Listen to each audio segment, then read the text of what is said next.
everyone! Hi guys, I am Rebecca from ChemKnits, and sorry I'm a tiny bit late today for our unboxing of 3 different packages. I was finishing up some projects. I think the needles waiting to weave in the ends of this hat for a ridiculously long time. I don't think he's going to watch this video, so I can say it was going to be a Father's Day present, but now I think it was going to be a birthday present, then a Father's Day present. It'll be a Christmas present for Keith now. But Lucas, our 4-year-old, actually dyed this yarn, and this is the first yarn that he ever dyed. He did some Easter egg tablets, and he dyed it back before I realized that there was no citric acid in the tablets that we were using. So we didn't get the rainbow, but we got this gorgeous green with hints of pink. And this is the wide brim skull cap pattern that's on my website. It's a very simple pattern, but I think that people used to, let's see if I actually have oh no, maybe I don't. Wide, no, maybe not. Some people used to ask about like how I did just some generic skull caps, and so then I wrote up a pattern and they've been pretty popular.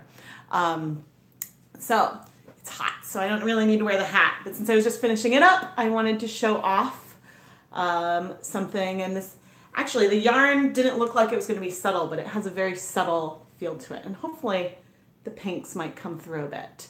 But and the yarn base for this one was the KnitPicks Wool of the Andes worsted weight yarn.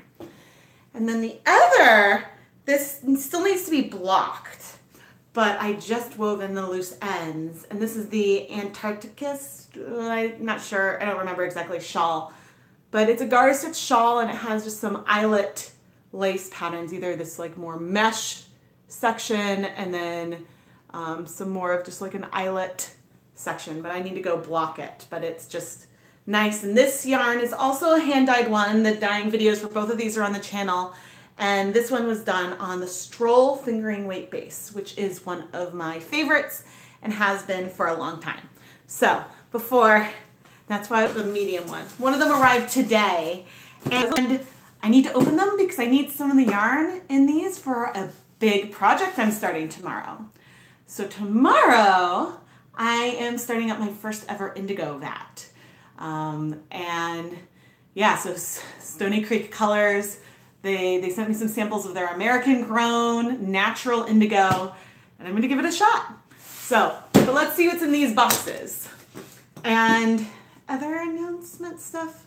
Oh yeah, KnitPicks is having their really big summer sale. I have a link to it at the beginning of the chat. There's also links to the KnitPicks Bare yarn in the video description, so you can pick some up to dye along with me, dye yarn along with me at home.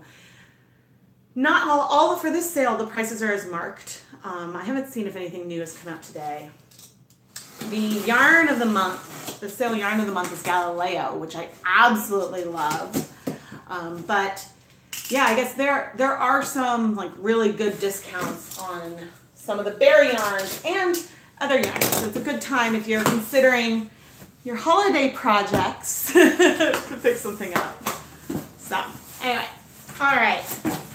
Here in this first big box, got my packing slip.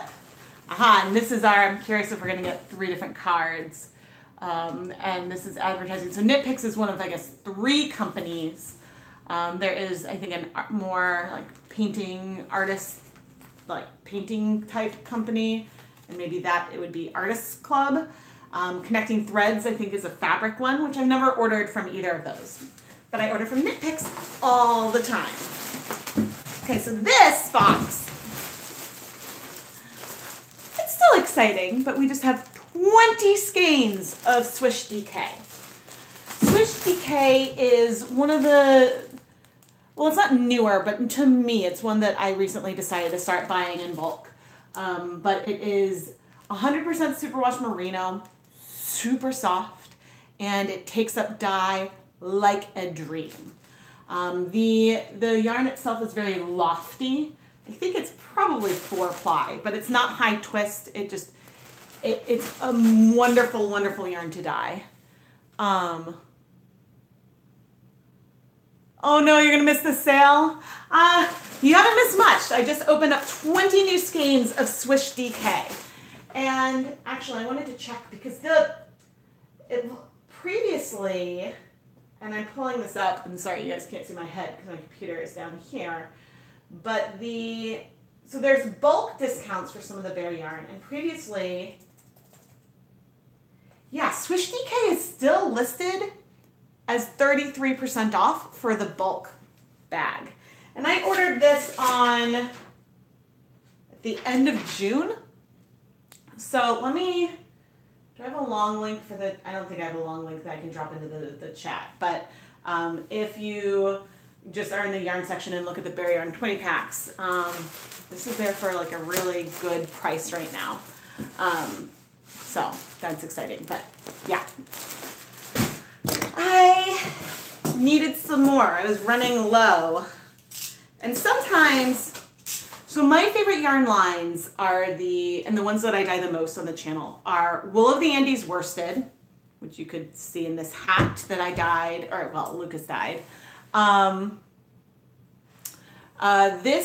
The Stroll, which was in here, and then the Swish DK. And those ones also tend to sell out sometimes. So I buy in bulk, and if I start to get like down to 10, then I order more. So I saw a good question. Why did I start ordering from KnitPicks? So I think way long time ago, and maybe this was back in 2010, because I think that's when this post came up, or when I wrote this post for my website. I was researching different places to buy Bear yarn and trying to figure out the least expensive way to go about it. And because I was just starting off dyeing my own yarn, I started because I had a bunch of wool acrylic blend in my house. I picked up some Kool-Aid, and then I was like, okay, I need to dye more yarn. And KnitPicks, I had started ordering from them. I think I discovered them from like a toy that I was making. The yarn recommended was from there, and the price was good. And unlike some of the other yarn companies I found, I was able to buy a single skein of the Bear yarn. Whereas some other places that I know a lot of dyers buy their Bear yarn from, for example, like Wool to Dye For, which has beautiful, beautiful yarn. It was, for me back then, it was intimidating because, you know, I would have to commit to a bag of 10. And so that was, you know, that honestly was something that made me a little more nervous about some of these other companies. And so I had just, around that time or a little before, I discovered KnitPicks and was starting to play with more of their yarns. And yeah, I found that there was a yarn that I really liked using for color work, the palette line that they had. And I was like, oh, there's a Bear form of this. So I picked up some of at the time, I don't think they call it the palette fingering, but I think they call it that now. And I dyed that for a hat, and I guess I've been hooked ever since. So the very first 100% wool yarn that I ever dyed was from KnitPicks. And I've been using them for years, and then last October I discovered that I could become an affiliate, which means that not only could I be using the material that I love to be using already, but then I could make some commissions off of talking about it. And so therefore, yeah, this is one where like synergistically I was like, oh, I am doing this anyway because I love the products. So that is a little bit of my history with the company. What's my favorite go-to yarn to dye? I think the one that I've dyed the most at this stage, it's either a toss-up between the Wool of the Andes, which is just 100% Peruvian highland wool. It's one of the more affordable, I guess it's one of the least expensive ones that they have. But then the Stroll fingering weight yarn, which is the one I used in here, is another one that I use a lot. So I think those are the two that I use the most. And in most of my videos, when I'm dyeing yarn, I'll have a link to the Bear yarn that I used in the video description. So if you wanted to try some of that base to replicate not just the technique I was doing, but to try to replicate it on the yarn that I was using, that is usually available there. So that is some information about what, I already put that up. Okay, let's, yay, I'm already so excited. Stroll is 75% superwash merino, 25% nylon. That is correct. All right. Did I get a little card? Oops. No. Okay, but how many did I order? Okay, the first thing I want to pull out is one of my new favorite yarn lines from KnitPicks. And this is the Bare Cotton Boucle. I've used this, I guess the video hasn't come out yet. I've used this in one video. And this is, it's cotton, but cotton can be really soft. This is super, super, super soft cotton. It's a 2-ply, so there's one thick strand and then one thin, more thread-like strand wound around it. And so it gives the yarn itself this little bit, and I don't know if my resolution's bad or if it's not coming. My streaming quality is not great. Maybe because I'm watching it on really low. Okay, I guess it's coming through okay. I'm going to put mine back on really low though, so that way it doesn't disrupt the stream. But yeah, so it's got this like wavy texture to it. And I haven't knit with it yet. I've knit with one similar, but it took up dye beautifully. And the final yarn was just absolutely stunning. I like that the yarn itself has that little bit of character, and I think that it, with the dye and everything else, it added to that. Wait, I missed something. If you were to try dyeing, what dye would you recommend for a newbie? Food coloring. It's really, really easy to get your hands on. You don't need special equipment, and you'll want wool-based yarns, but they take up color beautifully. I started off with some Lion brand Woolies yarn that was only 20% wool, and the colors that I got were great. If you want a comparison between that blend and some 100% wool, check out Dye Pot Weekly number 35. In that one, I recreated my first hand-painted colorway on the yarn that I used in the first place, and then I also did it on some 100% wool yarn. And so that's a nice comparison for the kind of color intensity you can get on a blend like that.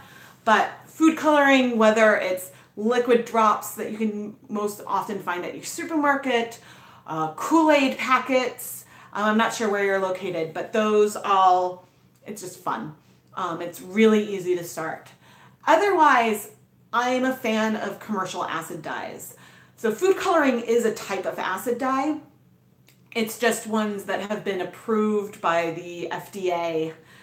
So they're approved for human consumption. But otherwise, the process in which they dye fiber and yarn is the same process that commercial acid dyes will dye yarn. So if you start with food coloring and really enjoy it, but you want to have more color options, then you can go into some more commercial dyes, which, but then the techniques are ultimately the same. You just need like dye dedicated pots and stuff when you're not using food coloring. So I hope that helps. Yay, more boxes to open. I think stroll fingering is 4-ply. Of course, I already just woven the ends on this, but I believe, yes, it's 4-ply. And it's the same fiber content as the Bare Felici from KnitPicks, but the main difference there is that they're spun at different mills. So when I call their customer service, I'm not sure if there's actually a difference in the wool, in the merino that's used, because they said that it was the same when I called customer service. But the Felici it's also 4-ply, also stock yarn, fingering weight, but it has a bit of a higher twist. So the plies have a little more twist, and therefore the yarn itself is a little bit denser. So there's more yardage with the stroll than the Felici. Yes, okay. But so this is I have 5 skeins here of the Bare Cotton Boucle. And I'm planning, one of my son's friends is allergic to wool, and so I'm preparing like a dyeing excursion, and so I thought that this could be a fun one. But I also wanted some various cotton options because the indigo vat that I'm setting up is one that is suited for cellulose. And you know me, and that normally that doesn't deter me. I'm like, okay, this is a cotton dye. Let's see what it does on wool, and vice versa. However, with this specific kind, this iron vat that I'm setting up, I think that the wool would absorb the reducing agent that I will be using for the iron vat. And you need the reducing agent there to make the indigo soluble so it can bind to your fabric. And so there are other types of indigo vats that are like better suited, I guess, for protein-based fibers. And at the end, I might toss some wool in to see what it can do, but there are different kinds of vats that are best suited for if you want to do a combination of wool and cotton. But I wanted to make sure to have some variety in the cotton in my stash for doing all this dyeing. No, not much. I've just started opening up. Oh, my pleasure. I'm always happy to answer questions. And I think over the years, even if I haven't tried every bear yarn, and there's many I haven't dyed with before, but I've knit with or touched a lot of their different yarns. So I am happy to, and it's not like I have a special line for the company, but their customer service is really easy to reach. So if you have a question, either sometimes I've called customer service for people, but the next one is another one of the newer KnitPicks bear lines, and this is simply cotton fingering. This is 100% organic cotton. It has a tiny bit of a shine to it, and it's nice. I find that the Simply Cotton line is not super absorbent. So if you for whatever technique you're doing, you might want to pre-soak it for longer. Really tries to like squeeze out the air. So I found in some of my other dyeing videos, which I'm not sure, sometimes I don't know what I've edited and what I've released and what I haven't, but it's been more stubborn in some of the videos that I've done before. But it also can dye absolutely beautifully. So whereas some cotton yarns, when you add them to water, they just soak it up like a straw, so you don't need to do a lot of pre-soaking. This is one where pre-soaking can be beneficial. All right, and then next, I've been using for cotton dyeing a lot of lily sugar and cream, and that is just because I can find it at my local store and I needed a lot of cotton yarn. But I decided to actually plan ahead a bit, and I ordered some Dishy from KnitPicks. And so it's not technically bear. What color is this? I got swan. So this is the off-white. It's potentially been bleached. You can get the Simply Cotton line is just unbleached cotton, so you can just use that. But I picked up some of this to use, and actually, I haven't used Dishy a lot, but it's really nice and smooth. And it looks actually really, really similarly to the Simply Cotton worsted weight. But yeah, I'm curious to see how far the indigo will penetrate. So I'm going to have a lot of projects going on with there.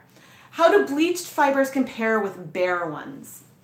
So the bleaching process can technically damage some fiber. It's very, very rough. I mean, if you think about hair dyeing, how if you do a lot of hair dyeing and bleach your hair, often it can get dry, it can get brittle.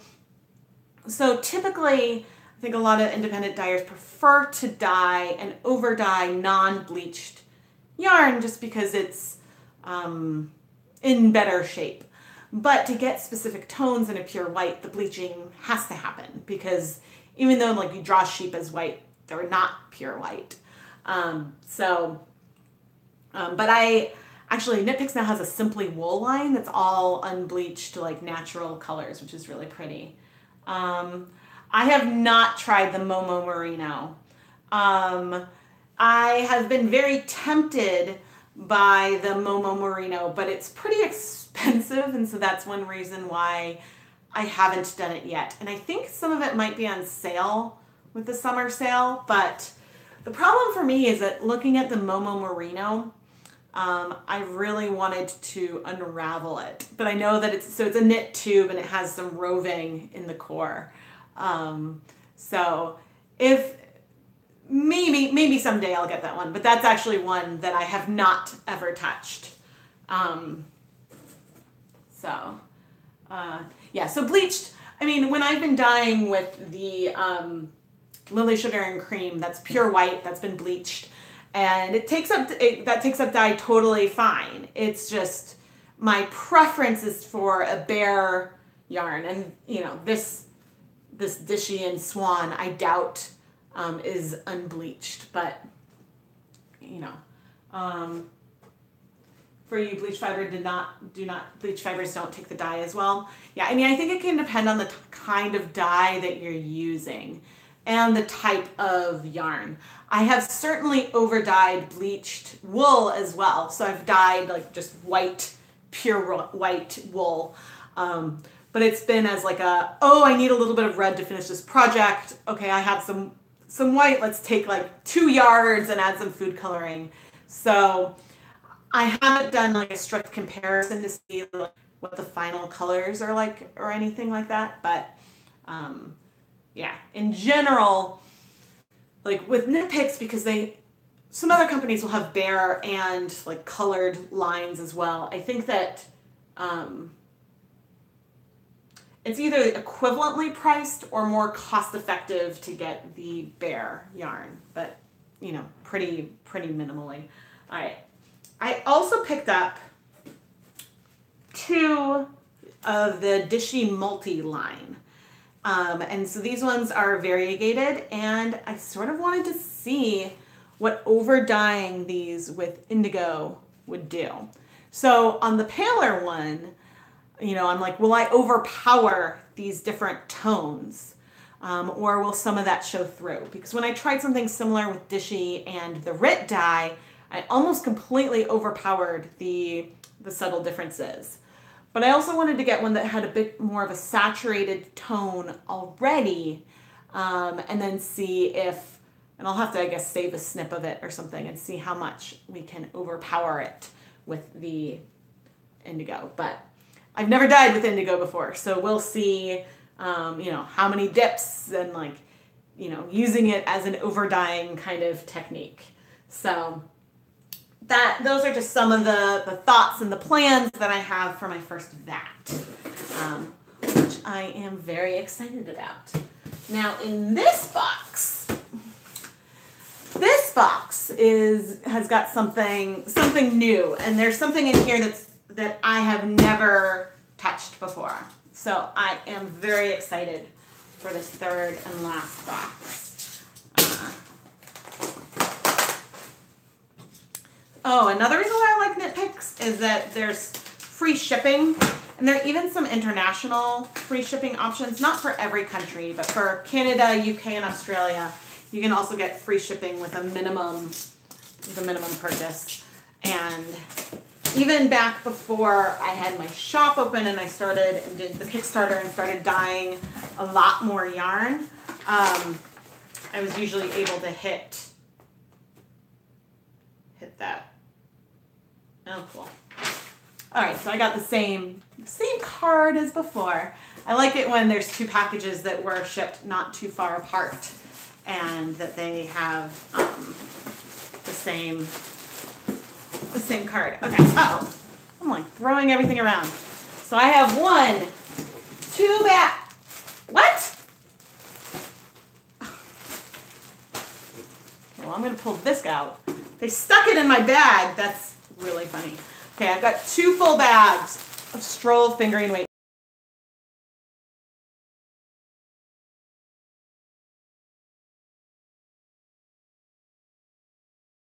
That I did with random leftover colors. There's probably a lot of black and blue in it because it's got this deep mauve purple and bright blue and lots of white. But you can see just like you can get really, really deep saturated jewel tones with food coloring, which I think is really fun. The cotton that it's twiny, does Superwash Merino come like that? You mean the boucle? There's not a Superwash Merino that is quite like this. There's They have a boucle that's wool based, which I have upstairs somewhere, but I haven't dyed with it yet. But that's a much loopier, like that's a loopier one where, which I actually need to try dyeing at some point. But yeah, this one, it'd be cool if they did one like this in wool. But as far, one does not currently exist. Okay, but the new guy, the new one, and this is actually really soft. Oh, well, of course, it's alpaca. This is Alux. Alux? Alex? I'm not sure. But it is 66% baby alpaca, 34% lurex. And lurex is what is this like metallic colored silvery strand in here that gives it the little bit of shimmer. I guess a lot of bit of shimmer. And this is, goodness, how many plies is this? 1, 2, 3, 4. So it's looking like it's 8 ply just from the, maybe just from the alpaca. And then there's multiple of the silver threads in there as well. So I'm not sure. There's a lot of plies in it. But I got this in the cream colorway, which because of the lurex reads as a gray more than a cream, but I'm excited to dye it. So this was 50 grams and they had a promotion for some free stuff. And so I got this in there. Yeah, so that's my haul this time. A bunch of my friends are doing some stash busting right now. And I'm like, well, I'm gonna have to unpack about 50 new skeins of yarn. But I did technically finish these 2 projects from my stash. Not that they go together, but, and I've always struggled over the years because Keith, my husband's head is larger than mine.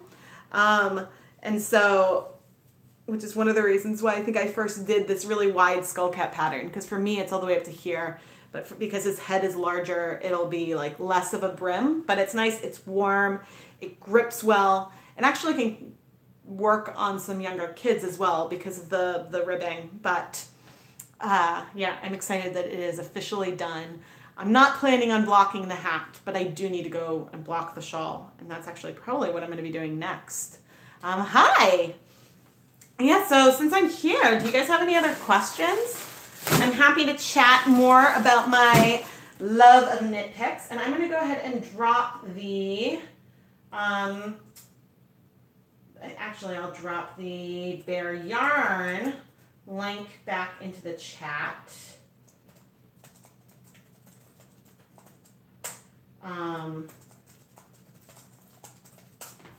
Just drop that in there. Do I only knit? No, I crochet as well. I am a much, much stronger knitter. I have been knitting since I was 10 and I'm now 34.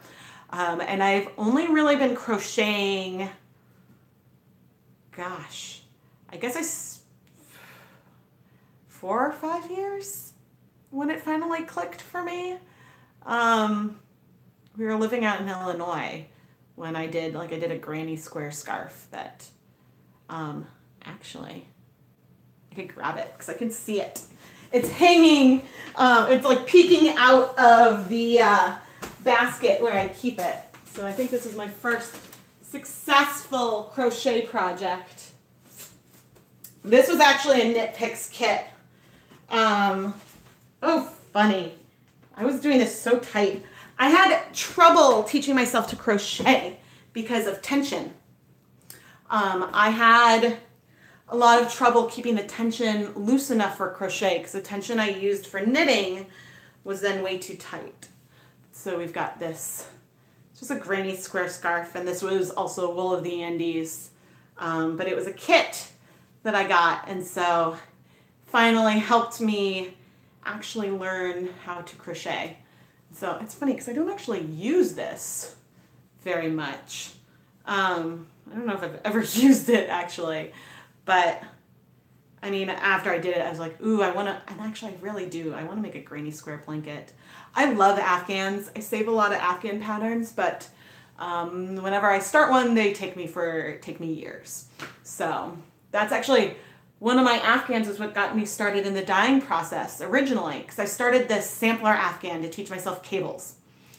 And it was a 20 square Afghan I was going to do. And I was like, oh, let's do 30. Let's make this thing big.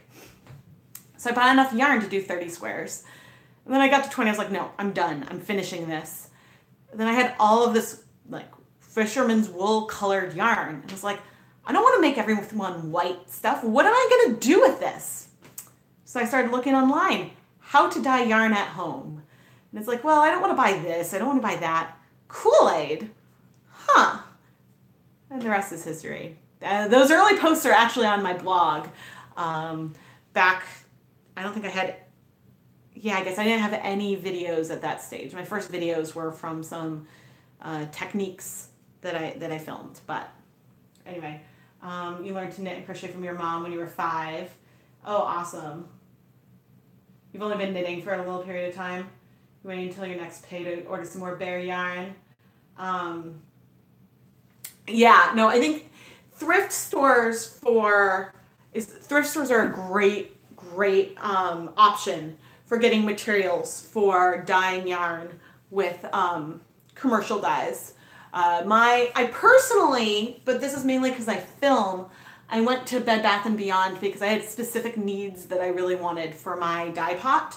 But you can absolutely, I want a second one, and so I might go to the thrift store to get like an older canning pot or something to have a larger container. I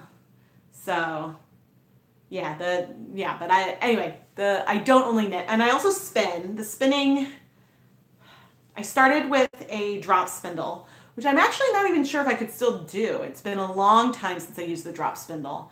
And then I got my wheel for my 29th birthday. And that, when it showed up, it had a label on the box. And so I knew what it was, and I started freaking out because my in-laws got it for me for a birthday present, birthday/Christmas/ everything. And so that was really exciting. And so I enjoy spinning a lot as well. You don't want to use an aluminum pot for dyeing. I think that, so aluminum can act as a mordant, and so which not is necessarily a bad thing, but it could interfere with some of the chemistry. So I use a stainless steel pot. I don't think I've tried an aluminum. Maybe that's something I should do, because it's not recommended. Sometimes I like to try things that aren't necessarily recommended and see like how much of a difference it makes. But maybe if I find, stainless steel is definitely the way to go. I think an enamel canning pot should work. I have technically used mine. Well, I've also used it to steam because it's like huge, right? But I have used it. I think that the enamel canning pot should be fine. I've used it for what I wanted to do. I don't remember if I did 400 or 500 grams at once. And I wanted to have a little more space. I was going for something that was still only a semi-solid, but I wanted there to be some space for the yarn to move around. So I did that just with food coloring. Not on the stovetop, but glass, I've done glass in the microwave and stuff. And so, it's all fun. It's really fun to play with color. Oh, my pleasure. This is one of the reasons why I like doing these unboxings, because it's like you get to see what I ordered, talk a little bit about what's coming up, but it's also good for Q&A. I see your chat. Did I miss it?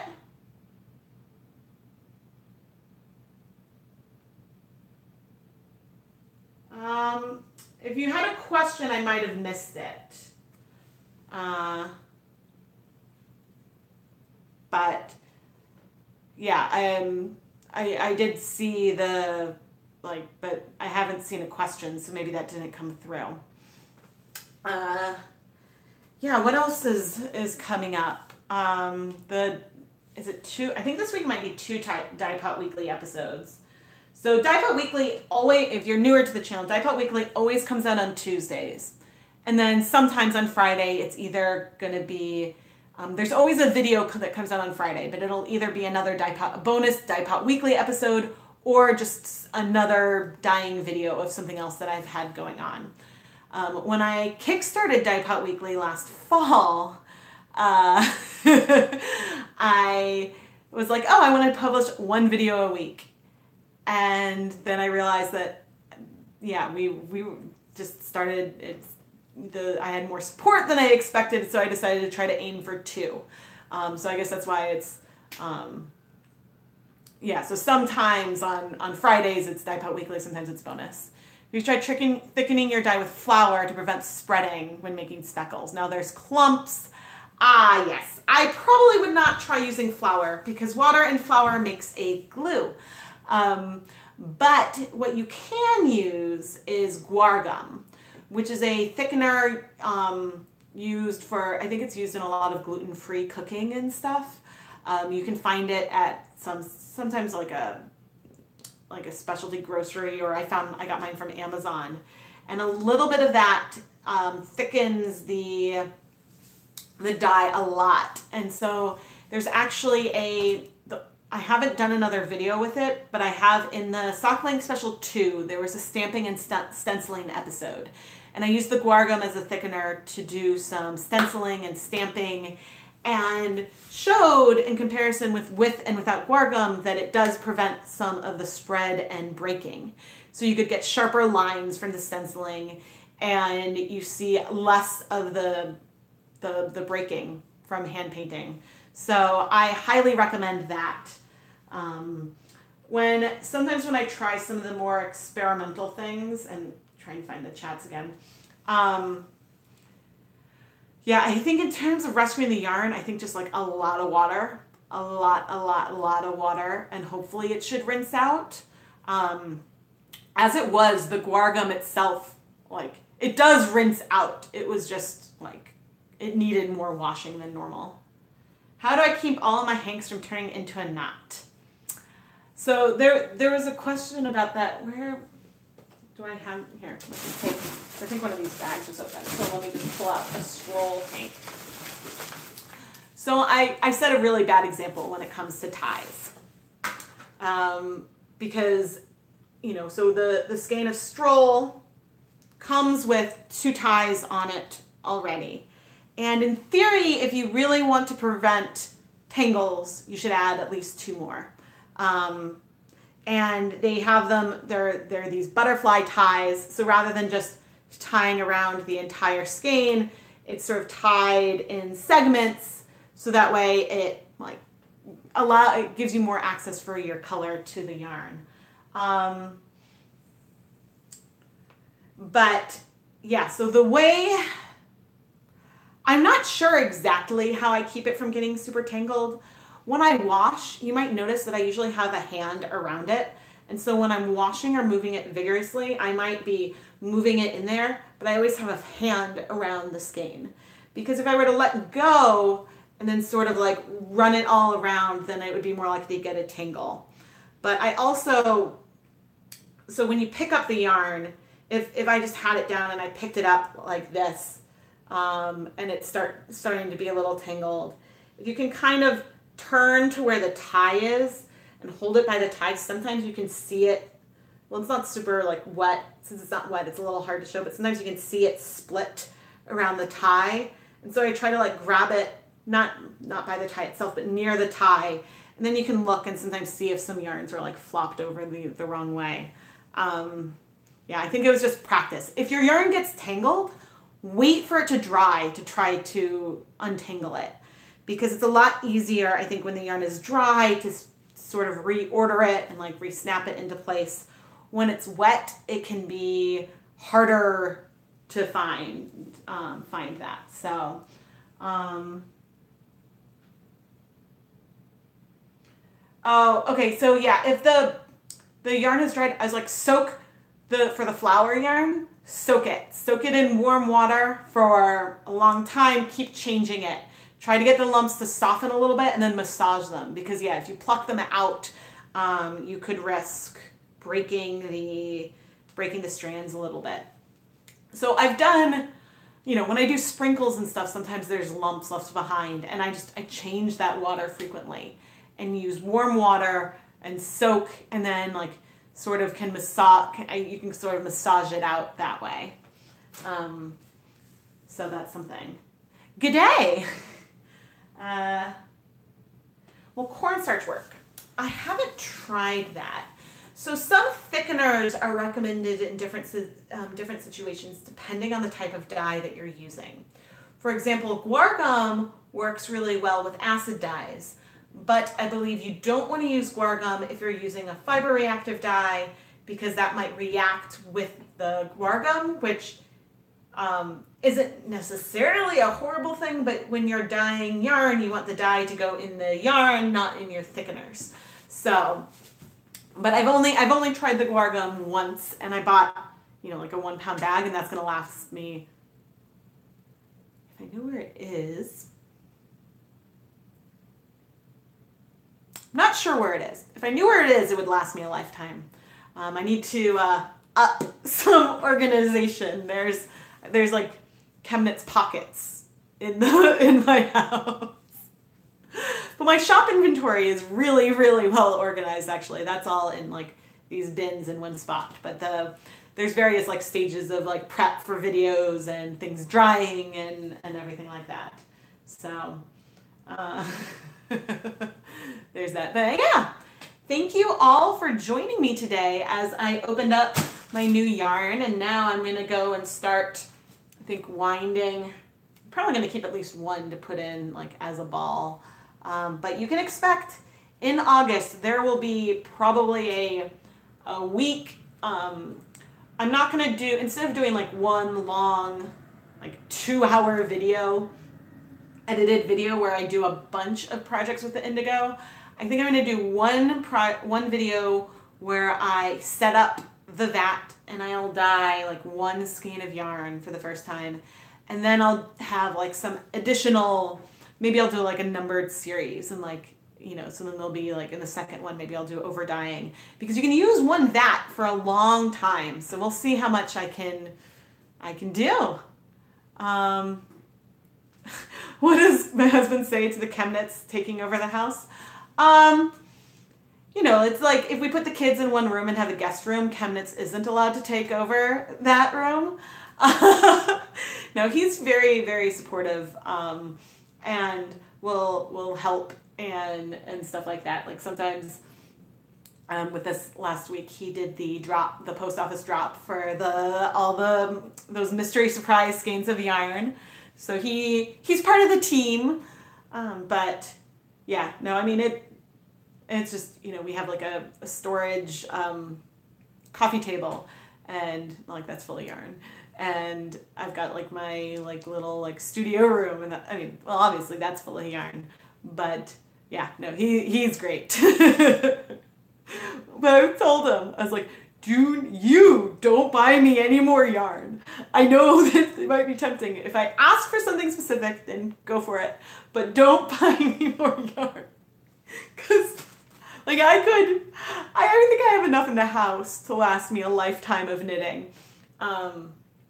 But yeah, some smudge, but yeah, we have some fun. But it's hard with making more video. The one hard thing is I can't really knit while I'm editing a video. It's a little too active. So, and I have to watch a little too much, even though I only lightly edit my videos. So I need to come up with some kind of project. Maybe I just need something a simpler garter stitch something or other to just knit and do, so that way I can do while editing, because I've been doing a lot less knitting when I've been doing more dyeing. But this was the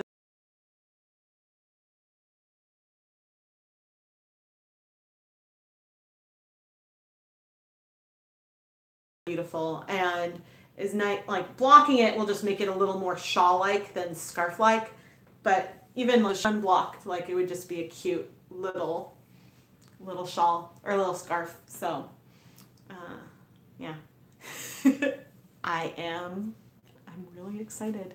So oh man. All right, and I will drop in the chat one more time the link for, let's see, am I gonna do maybe I'll do the summer sale one. This is the KnitPicks summer sale link. Whoops, and my caps lock is on.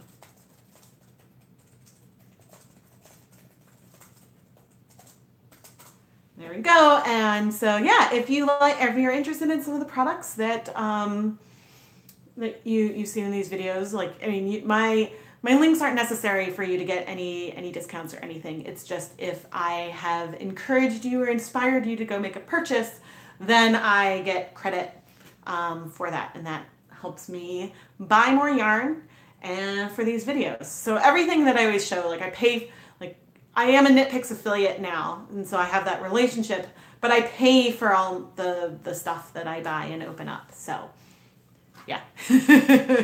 Anyway, thank you so much for joining me. I hope that you guys have a wonderful, wonderful afternoon. How do I deal with the storage of all my videos? Oh yes, I have some external hard drives. Some of the videos, have I done that recently? I have backed up on like Amazon Glacier, just as like a fire safe. But the big source of storage, honestly, is probably YouTube, which thankfully is free for hosting. So therefore I don't pay YouTube anything, but they get, obviously take their cut of ad revenue and everything. So yeah, but otherwise, like right now, like I have to have everything on an external hard drive. Like I just don't have space on my computer.